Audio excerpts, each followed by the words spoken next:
मुगाचे इश्टानो आयच्या सुवार्थेंत जेजू आमकां समाधान दिता म्हणटा आनी ह्या चिंतना वयर इल्लें गुडायें नियाळ करता आसतना जुआंवच्या वांजेलाक एक घडी आमी फाटीं वचोंक जाय. जुआंवचो वांजेल आनी उरिल्ले 3 वांजेल ह्या दोनी संगतींत वा 2 वांजेलांनी वा सिनॉप्टीक गॉस्पल म्हणटा आमी हातूंत इल्ले तफावत आसा. प्रत्येक करून थोडी घडिता जुआंवच्या वांजेलांत इल्ली सडीत रितीन प्रामुख्यता दिवंक जुआंव कशी व्हरता आनी देखून जुआंवच्या वांजेलांत 13व्या अध्याय तावन 17व्या अध्याय पर्यंत ते अध्याय कितें आसात ते सगळे जेजूच्या निमाण्या जेवणाचो उल्लेख मात्र. एक 4 वा 5 अध्याय आमकां केवल जेजूचे निमाणें जेवण मात्र. कित्याक उरिल्ले वांजेलिस्ट आमकां जेजूचे निमाणें जेवण एक गडीत म्हणून मात्र उल्लेख करतात. तो एका जाग्याक पावलो थंय ताणें ताच्या आपोस्तलांक पयलेंच धाडिल्लें, ताणें जेवण आयतें केलें, तो जेवणाक आयलो, इल्ली शिकोवण, ताच्या उपरांत ताणें पांय धुलें, ह्या जागी संस्कार घडलो आनी उपरांत तो त्या मळ्याक गेलो थंय मागणें करच्या खातीर.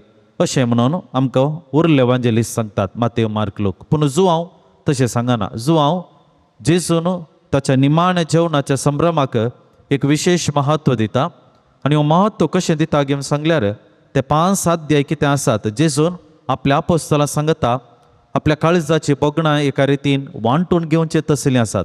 देखून हें वांजेल वाचता आसतना वा ते 13व्या अध्याय तावन मुखार वाचून येता आसतना तातूंत जेजू मस्त संगती सांगता, मस्त विशय हांगासर आसात. त्या मस्त विशया पैकी जेजून ताच्या आपोस्तलांक निमाण्या जेवणार 2 प्रमुख संगती एक खाणीक म्हणले बरें, गिफ्ट म्हणले बरें आपल्या आपोस्तलांक ताणें सांगलें. पयलें जावन आसा आयच्या सुवार्थेंतलें चिंतप, तुमकां हांव समाधान दितां. संवसाराचें समाधान न्ही, हांव तुमकां एक समाधान दितां. तें पयली काणीक आपल्या आपोस्तलांक जेजून आपल्या मोगान दिल्ली. दुसरे काणीक जावन आसा उपरांत जेजू शिकोवन दिता आसतना सांगता, कुर्सा मरिफात मात्र सलवासांव. कुरीस वेगळें करूंक जायना. कुर्सा मरिफात मात्र आमकां सलवासांव आसा म्हणलें सत आपल्या आपोस्तलांच्या मतींक स्पश्ट चित्रांत तो घालता. हें जावन आसा दुसरी काणीक आपल्या आपोस्तलांक ताणें दिवचें. आनी आयच्या सुवार्थेंत आमी पळोवंक येता जेजू आमकां सांगता, समाधान हांव तुमकां दितां.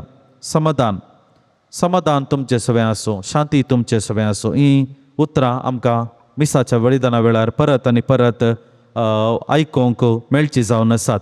जुदेव लोक हाका शालोम म्हणल्या शब्दांत ग्रीट करतालो. एकामेकाक सांगता आसतना तांणी वा आमी हांगा गूड मॉर्निंग फादर तशें कालें म्हणटा, पूण जुदेव लोकांनी शालोम म्हणचें आसलें. शालोम म्हळ्यार शांती तुमकां, समाधान तुमकां, हें जावन आसलें. तुमी आरब्यांच्या गांवाक गेल्यार UAE दुबय आनी तेनेपरा गेल्यार थंय अस्सलाम वालेकुम सलाम म्हणटात न्ही. तशें म्हळ्यार अर्थ कालें समाधान तुमचें सवें आसूं. पळया, एक शब्दाक हर एका ग्रिटिंग्सांत वा आमी उतर आरंभ करता आसतना एक संभाशण आरंभ करता आसतना पयलें समाधान तुमकां म्हणल्या उतरा काल ते एकामेकाक कितें म्हणटात बरें मागतात. आमी पवित्र पुस्तकाक परन्या सल्ल्याक फाटीं गेल्या जाल्यार गणन पुस्तक अध्याय 6 ओळ 26 बेक मोइजे याजकाच्या आशिर्वाद कशें दिजय म्हणून सांगता थंयसर. तो सांगता, सर्वेस्पर आपले मुखामळ तुका दाखोव आनी तुका शांती दिवं वा समाधान दिवं. पळया, मोइजे याजकाचो आशिर्वाद अशें आसा जंय वा याजकान अशें आशिर्वाद दिचे म्हणून गणन पुस्तकांतच एक नियम म्हणले बरी तो दवरता. आनी देखून जेजूनी आपल्या परगट मिसावांत ही शांती दिवचें वा समाधान दिवचें चिंतप आमकां परत आनी परत पळोवंक मेळटा. आनी देखून मोगाचे इश्टानो आयच्या सुवार्थेच्या ह्याच एका चिंतपाचेर आमी एक मोठो नियाळ आमच्या जिविताक समजोवचे प्रयत्न करया. जेजूची उतरां आसात 2 रितींनी आमी पळोवचें. पयलें, जेजू आमकां सांगता समाधान वा संवसार असलें समाधान तुमकां दिवंक शकना. संवसार असलें समाधान तुमकां दिवंक शकना. तर कसलें समाधान संवसार दिवंक शकना? संवसारांत मनीस कसलें समाधान आशेता? प्रस्तुत काळार खंयचें समाधान मनीस आशेता? पयलें जावन आसा कम्फर्ट बेस्ड. कम्फर्ट बेस्ड म्हळ्यार ॲब्सन्स ऑफ प्रॉब्लेम, समस्या नातलेले जिविताचें समाधान मनीस आशेता. समाधान वा समस्ये नातलेल्या जिविताचें समाधान. देखून तुका स्ट्रेस नाका, तुका कश्ट नाकात, तुका सफरींग नाका, तुका कुरीस नाका, म्हाका सगळी बरें आसूंक जाय, my life should be very smooth going, comfortable life. देखून हें जावन आसा मनशान सोदचें ह्या संवसारांत. आनी देखून मनीस कितें आशेता, हें समाधान बऱ्या भलायकेंत आसा, म्हाका स्टेबल जॉब, म्हाका कितें बरें सांबाळ दिवचो, पाग दिवचो, तसलो बरें काम आसा, म्हाका कसलें कॉन्फ्लिक्ट्स वा लढाई असल्या संगतींत म्हाका मेतेर जावंक नाका. आनी अशा मरेफात संवसारांत मनीस असल्या समाधानांतय सडीत एक आशा म्हणले बरी उपसयता. असलें समाधान ह्या प्रस्तुत काळाचो मनीस सोदून आसा. दुसरें समाधान जावन आसा एवॉयडींग कॉन्फ्लिक्ट्स, वा अनेका कुशीन आमी सांगचे जाल्यार सगळें लढाय नाटलेलें समाधान जाय. म्हळ्यार सदां रितीन वगेत राव, वगेत राव. कोणी कालें सांगलें तूं वगेत राव, कोणें कालें अन्याय केलो तूं वगेत राव. तातूंत कांय तूं मोतें पडा नाका. तूं मोतें पडलें जाल्यार तुका समाधान, तुजें समाधान वेता, तूं समस्यांत शिरकताय. आनी देखून हांगासर कितें जाता, हांगासर थोड्या वेळाच्या शांती खातीर तूं सताक पाठ करताय. यू आर एवॉयडींग द ट्रूथ, यू आर एवॉयडींग द ट्रूथ. आनी देखून हांगासर आमकां एका रितीन गायी आमी लिपोवचे प्रयत्न करता शिवाय गाय गूण जावंक शकना. गाय गूण जावचें न्ही, गाय लिपोवचे प्रयत्न चलता. एवॉयडींग कॉन्फ्लिक्ट्स असलें समाधान प्रस्तुत काळाचो मनीस आशेवन आसा. तिसरें जावन आसा सक्सेस बेस्ड वा जैत आनी उदारगतेचें समाधान. जैताचें आनी उदारगतेचें समाधान. आनी देखून जैताचें आनी उदारगतेचें समाधान म्हळ्यार कितें, समाधान हें समाधान आमकां खंयसर मेळटा. हें समाधान आमकां मस्तू दौलत आमी करून घेतल्या कुडले आमकां हें समाधान मेळटा म्हणून आमी चिंताव.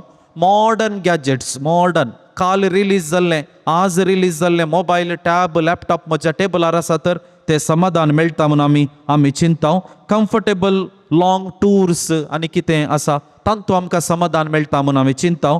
आनी प्रस्तुत माध्यम आमकां, आमी कोडयाळांत तुमी पळोवंक गेल्यार एका काळार तितलें नातलें, पूण आतां पळया आमी ऑब्जर्व केलें जाल्यार कोडयाळांत हॉटेलां कितलीं आयलीं, कफेज कितें कितले आयले. एक 4-5 वर्सां जावन आमी ऑब्जर्व केलें जाल्यार पयलें एका गल्लेंत 1-2 हॉटेलां आसतालीं, आतां एका गल्लेंत 8-8 हॉटेलां आसात. हाचो अर्थ कितें, खंवगे पोंड न्ही तें फुड्डांतच आमकां एक समाधान मेळटा म्हणून. पोट आमी एका व्हडल्या हॉटेलाक गेल्या, कोणें एकल्यान एडवर्टायजमेंट गेलें, त्या हॉटेलांत आमी वचून खावंक घेवन आयिल्ल्या कुडले आमकां समाधान मेळटा म्हणून. जैताचें आनी success based kind of peace we are interested. आमकां तसलें समाधान मनीस प्रस्तुत काळार सोदून आसा. पूण तें समाधान थंय ना. कित्याक तें समाधान थंय आसलें जाल्यार प्रस्तुत काळार एक सुरपण उणें जातें ना, डिप्रेशन उणें जातें ना, आनी हाचे मरेफात मस्तू जाणांच्या जिवितांत समाधानच आसतें.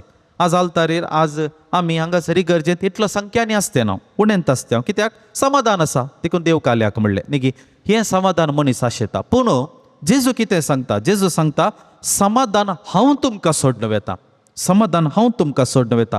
कसलें समाधान जेजून दिलें, पवित्र पुस्तकांत दिल्लें गुंडायेन आमी पळयलें जाल्यार 1-2-3 संगती मात्र मोठ्यान सांगचे. पयलें जावन आसा मार्काच्या वांजेल अध्याय 4 आमकां जेजून वारें वादळ थंड करचें आमकां वाचूंक मेळटा. वारें वादळ थंड करचें, तो वाऱ्या वादळांक ताणें थंड केलें आनी हाचे मरेफात पवित्र पुस्तक म्हणटा सगळें शांत जालें, सगळें समाधान जालें. दर्यो थंड जालो, आपोस्तली समाधान जालें. मोगाच्या इश्टानो, जिवितांत जड वारें येता आसतना देवाचे 1000 पावंड बक्षो मनीस जिवितांत समाधान आपणावंक शकता. जिवितांत जड वारें येता आसतना जेजू आसा म्हणली पातयेनी काळजान दवरलेलो मनीस मात्र तें समाधान वा शांती आपणावंक शकता. हें पयिल्लें समाधान, शांती समाधान जेजून पवित्र पुस्तकांत आमकां बसयल्लें. दुसरें जुवांचो वांजेल अध्याय 20 आमी गेल्यार तिबेरिया सरोवराच्या वेळेर जेजू जिवांत जेजू दिश्टीक पडटा आसतना थंयसर आसले आपोस्तल भियेल्ले. पेद्रूय भियेलो, सगळे आपोस्तल भियेले. वो कोण, कालें कितें, कित्याक आनीक एक दृढ चिंताप तांकां मेळ्ळो ना. पूण असल्या सन्निवेशांत शांती तुमकां म्हणल्या, समाधान म्हणल्या उतरां मरिफात जेजू ताचें संभाशण आरंभ करता. आनी जेन्ना समाधान तुमकां, शांती तुमकां म्हणटा आसतना ते शीस भियेल्ले आसले धैर्यान भरतात. जेजूस हो म्हणून तांकां कळटा. देखून मोगाचे इश्टानो, भें म्हणलें मनशाच्या जिवितांत रिगलां.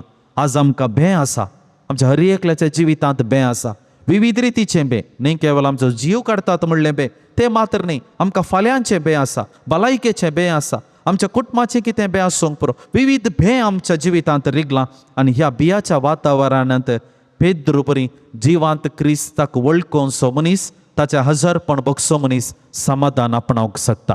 तिसरें लुकाचो वंजल अध्याय 7 आमकां मरियेन जेजूच्या पांयां तळी बसून तेलांत माखलेलें गडीत आमकां वाचून मेळटा. जेजूचे पांय तिणें तेलांत माखले आनी ह्या सन्निवेशांत जेजू कितें म्हणालो, हर सिन्स आर फॉरगिवन, तिची पातकां बगसल्यांत. मोगाच्या इश्टानो तिसरें समाधान जेजून आमकां दिवचें जावन आसा फॉरगिवनेस अँड रिकन्सिलिएशन.